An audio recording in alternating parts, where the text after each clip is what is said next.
The Missing Ring Affair by W.H. Buzzard. The ring's significance, even more than the diamonds and red rubies, was its meaning to the couple married 20 years prior. In those days, they had nothing, certainly not enough to afford a honeymoon. After a hurry-up ceremony in front of a justice of the peace and an exchange of rings, which were actually steel O-rings from the hardware store, as this was during the Great Depression. But the couple didn't mind, as they were in love and happy. The husband vowed if he ever made a strike, as he was the geologist in the oil business searching for energy, he would buy her an appropriate ring. Many years later, when he was on the verge of selling their tiny house to buy groceries, an oil discovery took the geologist couple from poverty to a comfortable lifestyle. The husband's first act, after he got everything out of hock, was to have a jeweler recast his wife's O-ring wedding band to a stunning gem-laden work of art the jeweler said he wished he could display in his storefront window. The present turned out such a precious memento, his wife hid the ring in a secret niche before going to bed at night for fear a second-story man would creep in and steal it. Meanwhile, the couple's second child, while another girl had been expected, were surprised by a boy. With not much time to think up a name, the couple picked Henry after the boy's grandfather, who had been a surgeon and who was talked about like a family icon. As with all icons, he died young, although from overwork instead of assassinated or murdered by a mob, as is most often the case.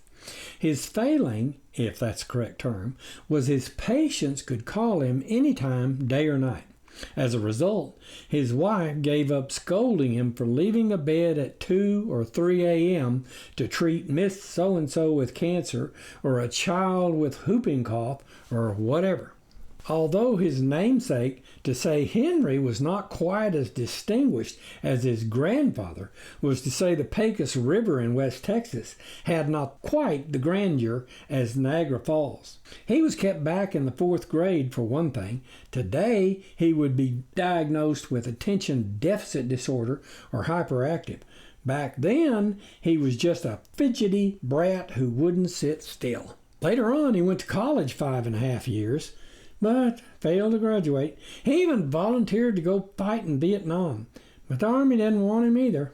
However, all that was in the future, and as such doesn't pertain to the present narrative. What was pertinent, though, was that an 18-year-old neighbor offered to babysit Henry and tutor him before he began kindergarten in the fall. However, what she taught him in the garden shed between their houses was her mixed-up version of the birds and bees before time for his ABCs. As a result, he ended up with some mighty peculiar ideas about romance. In grade school, Henry found it all but impossible to sit still, as stated before. He was reprimanded over and over for asking to go to the restroom or returning to class late after recess or talking. Worse yet, each school year began with a comparison to his 4-year-older sister, who had been so well behaved and personable she was remembered with affection after 4 years when Henry arrived. The ideal student teachers dream of, or so Henry was informed until he wanted to scream, there was always the undertone of, "What happened to you?" Each school year began with a conversation that went something like, "I recognize that last name," the teacher would exclaim.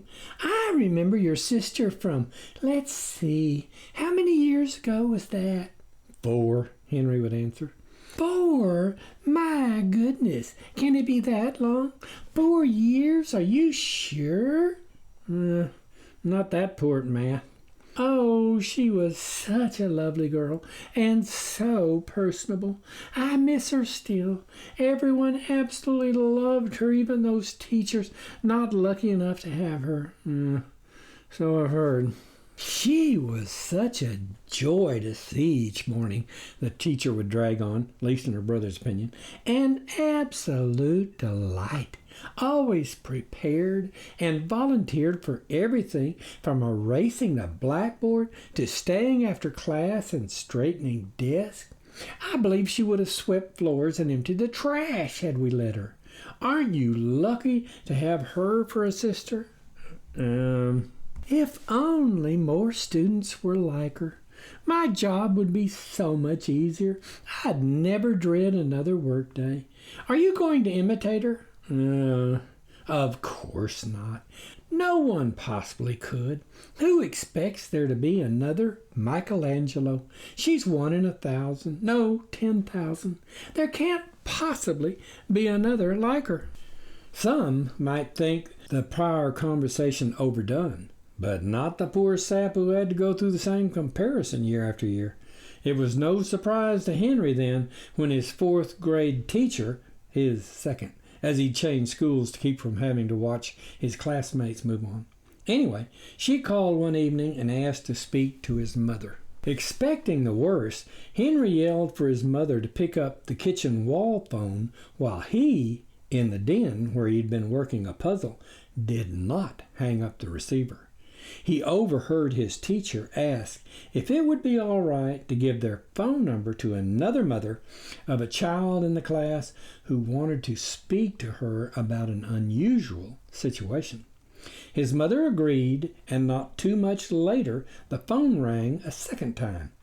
Henry was in position to quietly lift the receiver and listen in on the following ongoing conversation. "Child by the name of Henry, may I ask?" a voice said at the other end of the line. Her words came rapidly, as if hyphenated, indicating a case of nerves. "I do," his mother answered. "Your son," she said, "and my daughter attend the same school, or that is, the same class at the same, well, you understand. Did you know that?" "No, I didn't," his mother answered, sounding cautious, as usually a stranger calling about her son meant trouble. "Is anything wrong?" "Well, yes. No. Or rather, I think we should talk, you and I." "I'm glad you called. I'm afraid I've been remiss in meeting the rest of the parents in the class," Henry's mother apologized, possibly trying to distract her by changing the subject. "It's been so busy around here lately that I've been unable to attend PTA meetings or get acquainted with any of my son's schoolmate parents. You see, we're still getting furniture shipped here from South America, where my husband was transferred by his oil company, and then from Houston, and who knows when all this stuff will get put away or what would look good where. Everything is such a mess.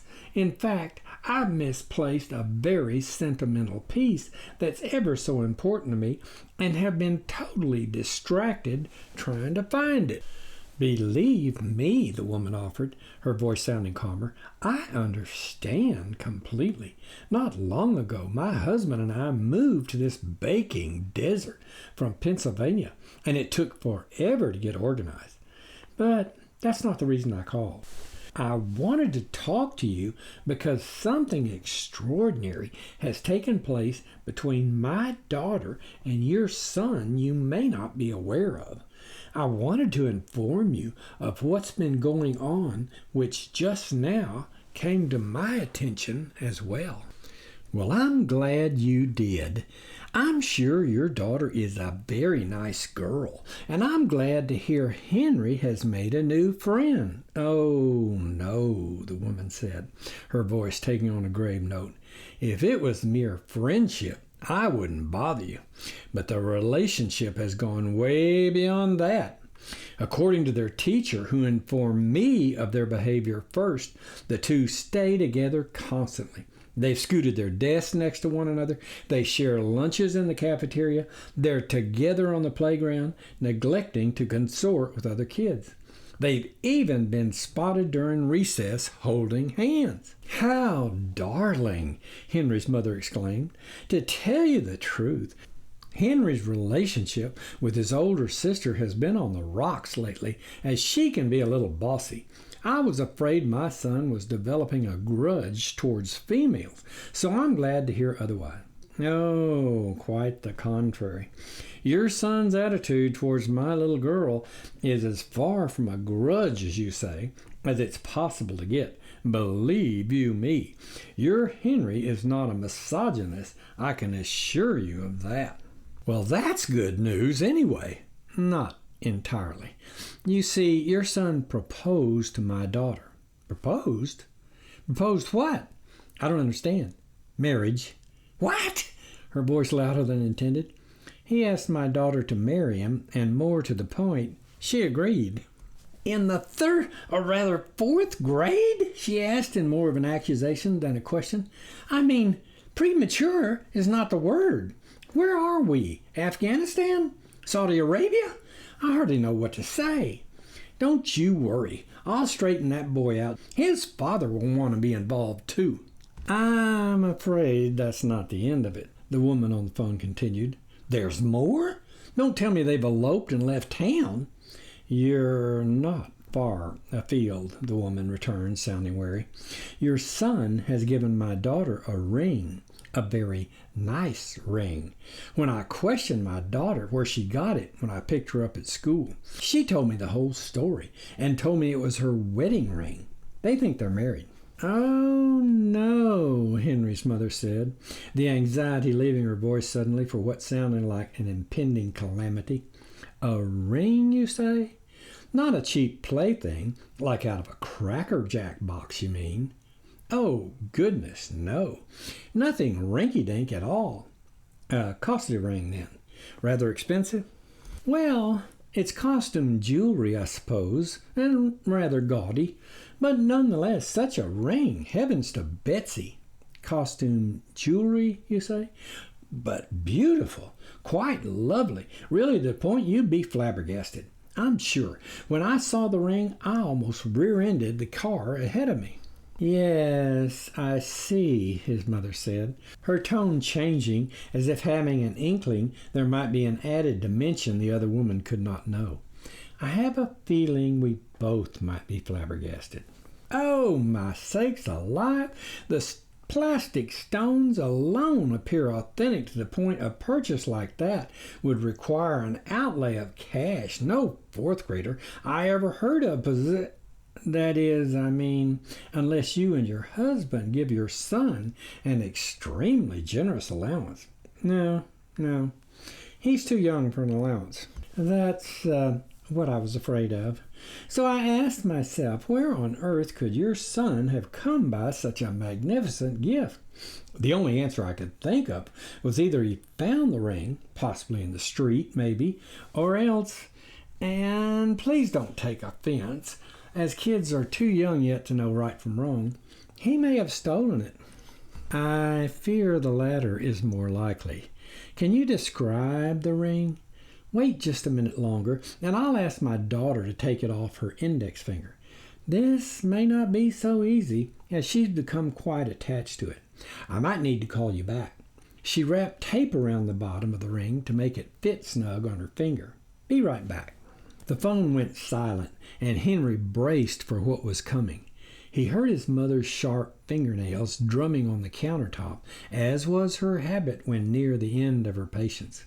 Next, he heard screaming in the background that sounded a mixture of outrage and desperation, before things at the other end went quiet. I'm sorry I took so long, the woman said on returning. My daughter has become very devoted to the ring, as I said already, and put up quite a resistance to removing it voluntarily. I had to make her. She's crying her eyes out now. Oh, my, I'm so sorry, Henry heard his mother say. I didn't expect the situation had become that serious. I hope she's all right and not too devastated. She'll get over it. I hope so. Can you describe the ring to me? Why, certainly. I have it right here. It's an unusual ring in that it looks like there are two rings, one overlaying the other. There is a large center zirconium and two plastic sapphires on either side with simulated diamond clusters on the outer band. Rubies. Beg pardon? They're red rubies, not sapphires. And as far as the center stone, rather than zirconium, it's a 3-carat diamond worth on last appraisal $20,000 plus. The other surrounding diamonds are quite real. There came a gasp at the other end. I'm speechless and astounded. I don't know what to say. You seem quite familiar with the ring. I should be. That's my wedding ring. I've been looking for it for the last 2 days. I feared I'd lost it for good. Your wedding ring? And I've turned this house upside down trying to find it. Not only that, but around the time I lost it, I'd been working in the backyard, and fearing the ring came off then, I dug up my newly planted bougainvilleas. Wait till I get my hands on that boy. I'm so thankful I didn't throw the ring in the trash like I started to. The trash, she wailed. Saints alive, what's next? You can be sure that I will give that boy a good talking to. Would it be convenient for you if I drove to your house and picked the ring up now? I hate to bother you. Oh, it's no bother. I have the ring right here by the door in a special box. I'm so sorry to put you to such inconvenience, his mother sighed, unable to hide her anger. This is so embarrassing, but I can assure you my little stinker will not again upset your daughter and make her cry. Oh, no, no, no, the woman protested. Quite the opposite, I promise you. He won't speak to her again, Henry's mother cut the other woman off. The very idea of that little sneak creeping into his mother's bedroom and stealing her wedding ring out of her jewel case to give away like an extra gum stick or piece of candy. Wait until his father hears. Oh, I wouldn't be too hard on him. Frankly, I think him a very thoughtful little man. You see, other kids have teased my daughter mercilessly, and your son was taking up for her the best way he knows how. That hardly justifies rummaging among his mother's things and taking the most precious item he could find without permission. What else is missing? After this, nothing is safe. Oh, you won't have to worry about that. We're taking our daughter out of public school and enrolling her in a private academy. Good for her. But after she's gone, he may take up with someone else and pilfer an even costlier item or steal my checkbook out of my drawer. I doubt it. You see, my daughter has Down syndrome, and I'm sure your son was trying to compensate her for all the bullying she's gone through. Maybe without even realizing what he's doing. He's showing her she's liked, after all. For more short clips, plus a 40 visual series raised by demons, plus books, plus videos, go to thereisageneration.com. All one word, thereisageneration.com.